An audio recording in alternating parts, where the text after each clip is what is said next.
একটা ভাতের সাথে আরেকটা ভাত মিশে নাই, সম্পূর্ণ একদম ঝরঝরা ভাত। ভুনা খিচুড়ি গরুর মাংসের সাথে এত স্বাদ কি জানি লাগতেছে, সেই স্বাদ লাগতেছে আমার কাছে। তো দর্শক, নতুন ভিডিওতে আমরা চলে আসলাম। এই যে আমার সামনে দেখতে পারতেছেন গরুর মাংস, আলু দিয়ে গরুর মাংস রান্না করা হয়েছে এবং এই যে ভুনা খিচুড়ি। ভুনা খিচুড়িটা যে একদম ঝরঝরা, একটা ভাতের সাথে আরেকটা ভাত মিশে নাই, সম্পূর্ণ একদম ঝরঝরা ভাত। তো আমার আবার অভ্যাস হচ্ছে সব একসাথে মাখিয়ে জুখিয়ে খাওয়া, ওইভাবে পাতের সাইডে ধুয়ে খাওয়া এটা আমার স্বভাব না। অবশ্যই আপনারা কমেন্টের মাধ্যমে জানাবেন যে ভিডিওটা কেমনভাবে করলে ভালো হয় কিনা। বিসমিল্লাহির রহমানির রহিম।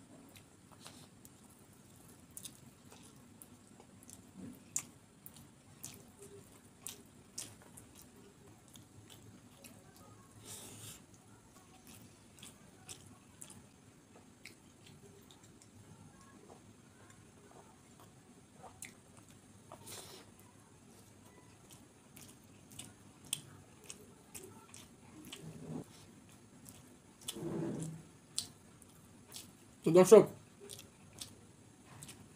মোটামুটি খিচুড়িটা অসাধারণ স্বাদ, সেই সাথে গরুর মাংসের তরকারি সেটাও অনেক স্বাদ হয়েছে। আর খিচুড়ি তো আপনারা দেখলেনই, একটা ভাত আর একটা ভাতের সাথে মিশে নেই, একদম ঝরঝরা খিচুড়ি, একদম ভুনা খিচুড়ি। মানে এর থেকে ভালো হয় না।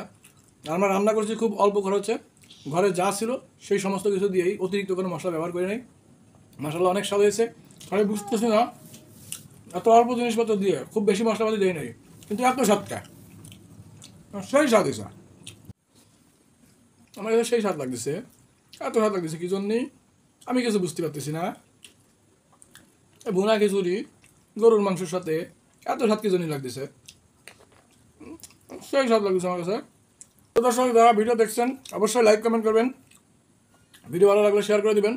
আমার চ্যানেলে নতুন ভিউয়ার্স হলে অবশ্যই সাবস্ক্রাইব করে বেল আইকনটি বাজিয়ে দেবেন।